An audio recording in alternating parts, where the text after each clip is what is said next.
This is Karen with newclevelandradio.net, and it is time for the Intentionality Gurus with Candice Pollock. And today's topic is owning your choices. And Candice and I were just chatting before we went live on air, and this really is a really good topic because there are days that I don't even want to own the choices I make. Or when people ask me for advice and I give it to them, then I realize, wait a second, it's not my choice for them, it's their choice. So take it away, Candice. Well, and on that theme of it's not my choice, it's their choice, I call it being ambitious for other people. When I find that I'm, coming up with ideas for other people, I have to pull myself back and say, okay, all right, that's a form of forcing a choice on other people. Right. So, the Intentionality Gurus is all about noticing things, the hidden iceberg of things that drive a lot of our thoughts, feelings, and behaviors. And the guru part is that the guru is two Sanskrit words, but basically the dispeller of the ignorance of the darkness of ignorance. All right. So the thing I love about, I'm still talking with a lot of them about a lot of the material in Uncommon Accountability by Brian Moran and Michael Lennington. So this comes under the theory of uncommon accountability, is what's possible when we think of accountability as choice. They raise that in the book. All right. Okay. So we've talked about accountability as being negative consequences. That's the traditional view. And what they learned in their studying is that, one, people will resist it, especially when they've been voluntold, just what we were talking about, being ambitious for other people or making choices for them. Second, they will go up to the point of avoiding negative consequences, because we tend to think of accountability as something that if you don't do it, there's negative consequences. Like clean up your room, or I'm going to throw everything out. I mean, I years and years and years ago, I remember we had a little kitchenette in one of the offices where I worked, and I was, the boss, and people would put their dishes in the sink. We didn't have a dishwasher at the office, and they wouldn't clean up after themselves. And I would come in, and I didn't spend a lot of time there, so I wasn't aware of that going on. But I would come in at some point and see all of this, and it was just disgusting, quite frankly. Right. And I would hear myself say, if these dishes aren't out of the sink by the end of the day, they're going in the garbage. And I thought, oh my Lord, who do I sound like? So we had a dishwasher at home, but if we didn't empty the dishwasher or put things in, we did, we're pretty compliant daughters. But the point is that it doesn't motivate people. And all the science shows that. It'll get them to the point of, okay, how do I get up to the point of avoiding the negative consequence, but not taking responsibility for anything beyond that? Which, whether we're talking about in our personal lives or talking about our work environment, doesn't necessarily accomplish the overall mission of what we're all about, which might be in intra-family harmony and so on. Right. And so they introduce the concept of accountability as being capable and taking ownership. And I just love that concept of capable. But one thing I want to be really careful about, and I have to be careful about being politically correct, there is a gender in our society that, often has the ability to say, well, I don't know how to do that. I don't know how to do the laundry. I don't know how to do this or that. And therefore they don't have to do it. And then there's another gender that tends to say, and maybe it's not gender, maybe it's just social roles and so on, but it does tend to be linked to gender, that says, I'll do it. It's easier to do it than nag or whatever other people do. All right. So the idea is to take ownership, but the authors are really clear about being certain about what you actually have control over and what you should take control over. So that anchors back to that pre-airing conversation you and I had, that some things the other person has to do. So beyond that, where has that shown up in your life? Where Well, as I've shared in the past, I like to see things get done now, especially whether it's a work assignment or a home situation. But one big thing that it reminded me of is that up until about 6 months ago, my husband would set his own alarm to get up on his phone. And one day he tripped getting out of bed to turn it off. And not only did he trip, but he like sort of fell onto a table. He bruised himself. I woke up. Our son woke up. It sounded like, we were having an earthquake or something. And so I suggested he leave the phone by the side of his bed. He didn't want to do that. So instead, the next night he said to me, "Can you set your alarm for the morning?" And I said, "Okay, sure."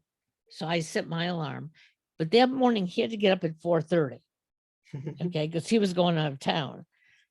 I didn't have anything scheduled till 10 o'clock in the morning. But because it was on my phone, on my side of the bed, I got up at 4:30 with him. That's been continuing to this day.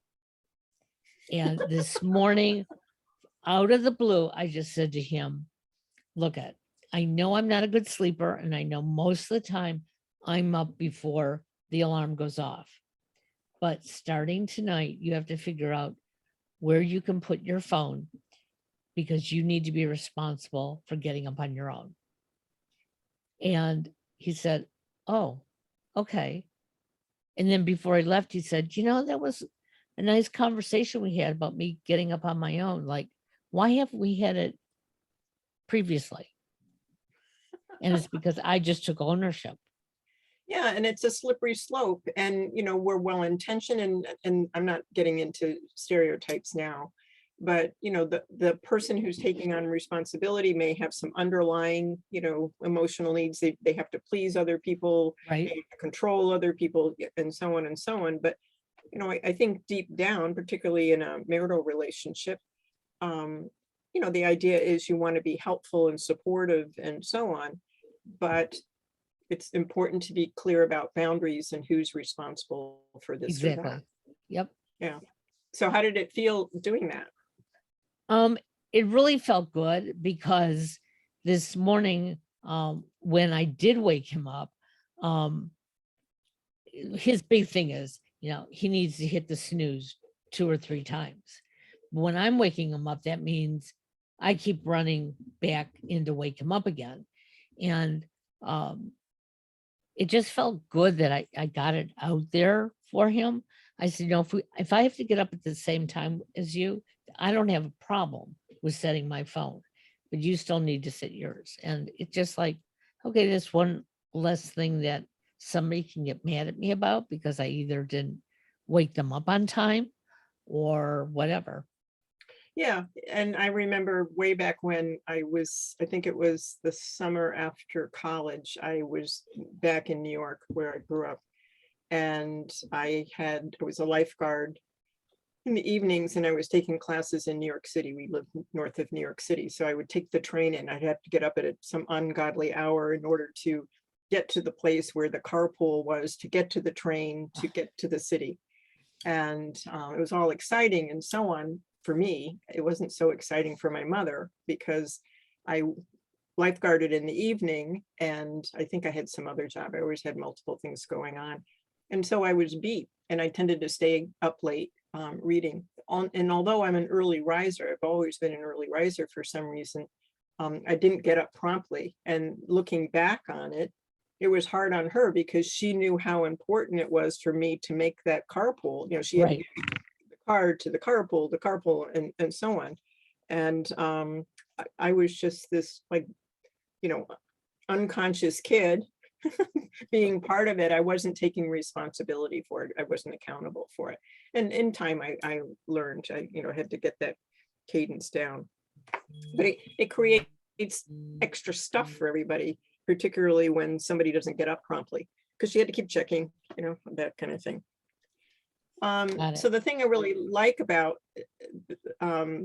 the concepts in the book, I'm not so fond of the organization of the material, but the thing I really like about the content is not only thinking of accountability, our own and others, people that we might work with in teams, or if we're a boss and so on, but even being the boss of ourselves, that being capable, looking at accountability as capable and ownership, but also ownership of choices.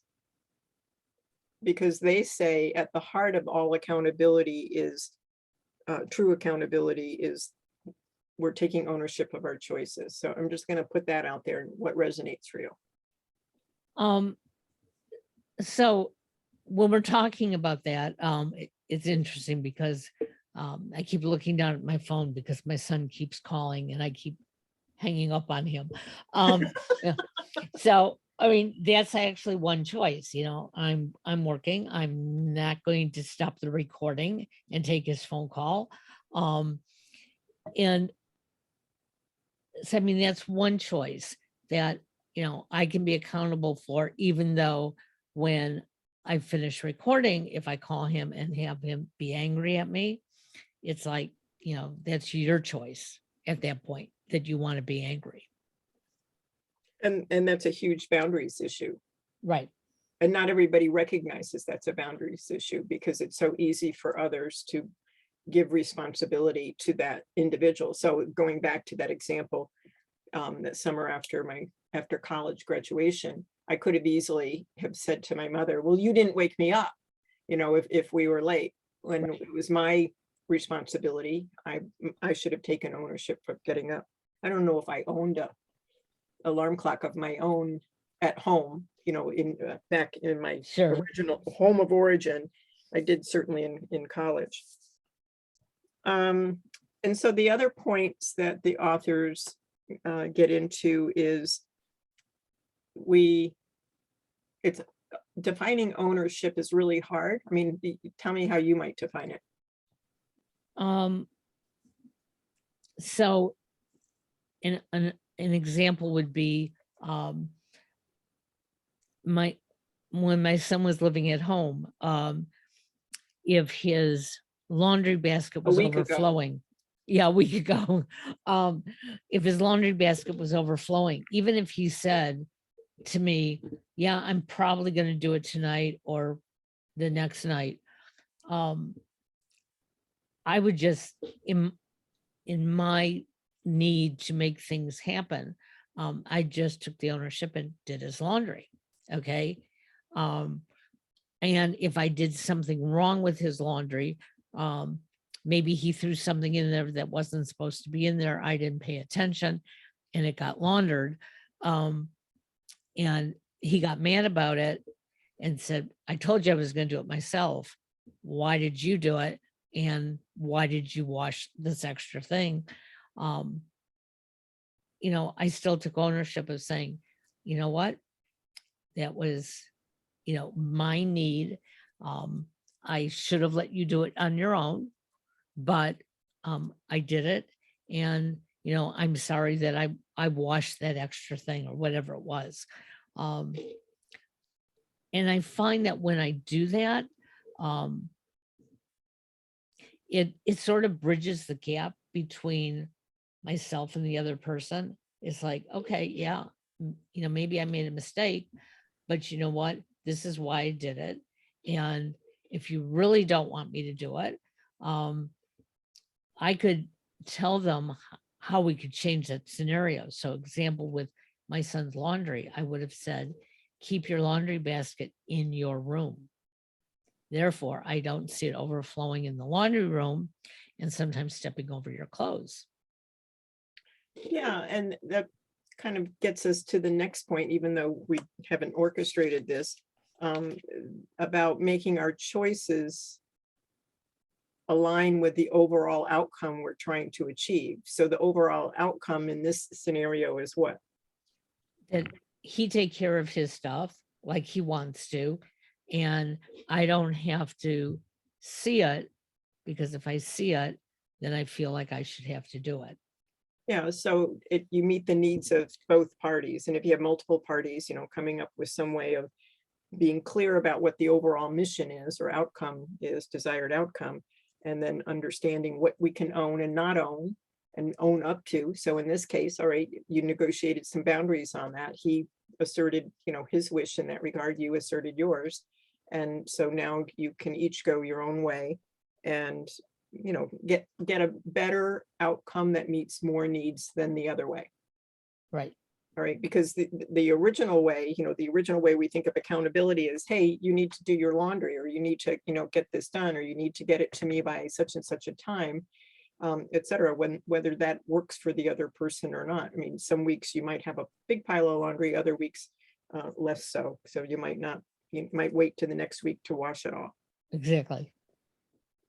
So the last main point in the material under owning your choices, and again, remembering that we're talking about our personal lives as well as maybe our work lives and other endeavors. The idea is ownership isn't the literal definition of a job or job duties or role in a particular scenario. So you can't, I know that I have faced this in the past in some work settings where somebody was literally doing their job within their job title. Okay. But they were missing the bigger point. And where might you have experienced that? So, going back to corporate America, it was my biggest downfall, because even though I saw the bigger picture, and so I was doing my work and that of others around me, I was taking their responsibilities away from them because I just didn't see them getting done on time or even getting done at all. And what's the price you pay for that? Ill health for me, anger at my coworkers because they weren't doing their job. And why should they? Because now I can look back and say, because Karen was doing their job, why should they? So the consequences initially were that it hurt me physically and emotionally, but I learned so much from it that I now, am better off at setting boundaries than I ever did before. And I'm still not really good at it. I mean, there are certain individuals that maybe intimidate me a little bit, and, I don't make the boundaries as clear as I should. But you at least are noticing those little forks in the road where you have Right. choice. Exactly. Well, and I think the other part is just being able to notice where the boundaries are and what standards may be applying. As again, you have that choice, so it becomes ownership over the choice. But in the context, say, of corporate America, the other price is that the other, whoever they be, don't have an opportunity to grow and learn and step into that space. So we, Sure. as you say, kind of rob them of that chance. Right. But eventually you would reach your full capacity because you couldn't be responsible for everything. Yep. And the yep. anxiety and everything that goes with it, and I was very similar. Something has to be done, it's up to me to do it. And where does that end? And it was really hard, particularly in cases where I had needy people who had what I perceived, more worthy needs than my own, or more urgent needs. It was really hard to say no. It seemed unkind to say no to them. Right. When, in fact, it would have been kinder to let them struggle a little bit. Yep. And so one of the other interesting elements in the book was that you get better performance, more performance when you set high standards, your own standards for yourself as well as them. So if you're a leader of a team or, household or just of yourself, when you set high standards, not impossible standards, not, striving, for the sake of striving, but just being aware of the standard you're setting and how it fits into the bigger picture, the big why, the thing that, the underlying motive or need, then it has it creates a different culture. And then this is where the accountability comes in, as long as it's aligned with the bigger mission. And so I look at that phrase, high standards, with a little trepidation, because it can mean setting unrealistic goals. We're going to make Right. $1 million in sales this year. Well, you don't have a control over that. That's called a lag measure, the end result. But you do have control over the actions you task yourself with to get to that point. So that's where it fits in, I think, from this book, that you can you make the choice that I'm going to get up early and I'm going to do 5 push-ups, whatever it happens to be. And then in time, that'll all add up to maybe more upper body strength. All right. But rather than say, I'm going to bench press, I don't know, 400 pounds. Well, one, that's not ever going to happen for me. But we can still persevere in terms of improvement. And then the other little phrase that I really like, or word that I really like in the material is, you've heard of the word stewardship. Yep. Mm-hmm. All right. So this is taking stewardship of the roles we are filling in our lives. So we take the initiative to make our choices aligned with the bigger outcome. And so when we're working as a team, how do we steward the outcome? And they talk about discretionary effort. So not just up to the literal definition of the job title, but, to the extent of those choices and actions within the context of the higher goal that the whole mission is supposed to be accomplishing.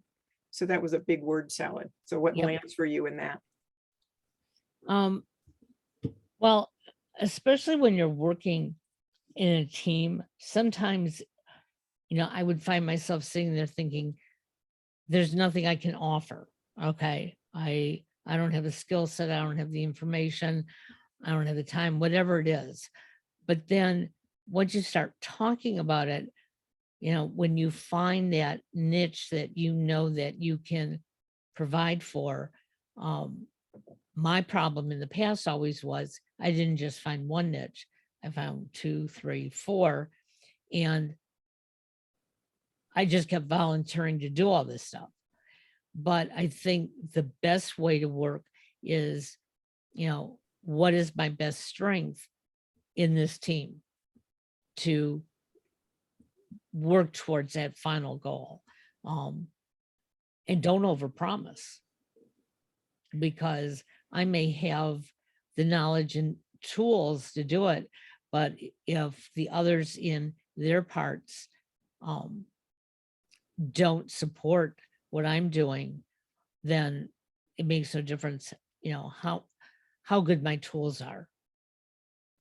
Yeah. So if I'm understanding that, you might have the knowledge or past experience of knowing how to install a motherboard or something in a computer. I'm just making that up. Okay. All Because right. I don't. But you also know a lot of other general technology things because you've worked in that industry for a while.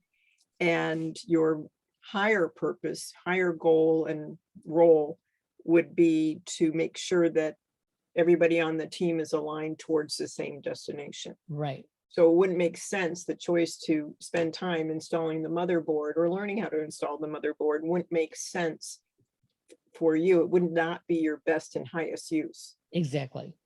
Everybody has to fulfill their best and highest use. So if you had one thing, if anybody's listening here, this early hour, if you had one thing that you wanted to take away, and I'll pose that to you, Karen. Okay. From the conversation today, that would best serve you going forward, what would it be? not to just jump in and, make a choice, which is something I tend to do. But I think sitting back and determining, does this work for me? And if it does, what is the best way for me to move forward on it? Because I think way too often we either look at something and the choice is, I'm not going to do it because, I don't know how to do it. When the reality of it is that you might, but you just don't want to acknowledge it. Or, hey, yeah, I can really do this. And then you get involved and, it's not good for you, whether emotionally or physically or both. So I think the thing I need to take away is reviewing my choices, and picking and choosing what's best. In the context of how you want to exist in your life. Right, Sounds exactly. great. Sounds great. Well, thank you. And I just want to make a mini announcement. So we're getting closer to June, which means we're getting closer to the workshop that you and I have been alluding to in Right. prior podcasts and so on. So I'll be giving the specifics during the next podcast. Okay, So if people want to register, they can register. sounds And wonderful. it'll be a free program.